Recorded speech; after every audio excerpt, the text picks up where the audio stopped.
Naging makulay din ang pagsalubong sa bagong taon sa iba't ibang bahagi ng mundo. Ibinida rin ng ilang bansa ang kani-kanilang iconic buildings sa kanilang New Year's Eve countdown. Nasa frontline ng balitang yan si Elaine Fulgencio.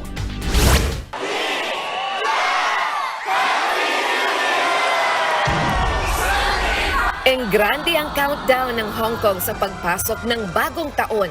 Sinalubong kasi nila ang 2024 sa pamamagitan ng pinakamalaking fireworks display na idinaos sa bansa. Ang fireworks display na yan, nagtagal lang naman ng 12 minuto sa Victoria Harbour. Bida naman ng Taipei 101 na siyang pinakamataas na skyscraper sa Taiwan. Sa kanilang fireworks display, sa loob lang ng 5 minuto, nasa 16 na paputok ang nagpailaw sa night sky ng Taipei. Sinalubong ng Taiwan ang bagong taon na may temang Colorful World sa pagnanais na makabalik na sila sa normal kasunod ng ilang taong pandemya. Kahabaan naman ng Chao Phraya River ang pinailawan ng Thailand sa kanilang pag-welcome sa bagong taon. Pero bukod sa 12-minute fireworks display sa ilog, nagtipon-tipon din ang mga tao sa Icon Siam kung saan idinaos ang 9-minute drone light show. Tampok dito ang Royal Thai Barge na isa sa pinakasikat na tourist icons ng Bangkok. Hindi rin naman nagpahuli sa pasabog ang New Zealand sa kabila ng maulap at maambon na panahon.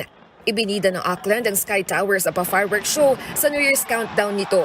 Tampok din ang sumasayaw na makukulay na ilaw sa Auckland Harbour Bridge.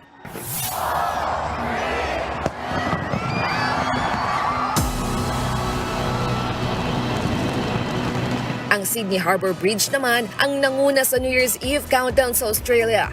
Bonggang mga paputok na ipinadala mula sa sikat na tulay pati sa Sydney Opera House. Bukod kasi sa pagsalubong sa bagong taon, ipinagdiriwang din ng Australia ang 50th anniversary ng iconic Opera House nito.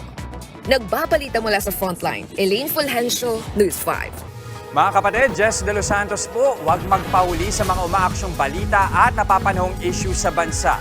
Para sa mas malawak na balitaan, mag-subscribe at mag-follow sa social media pages ng News 5.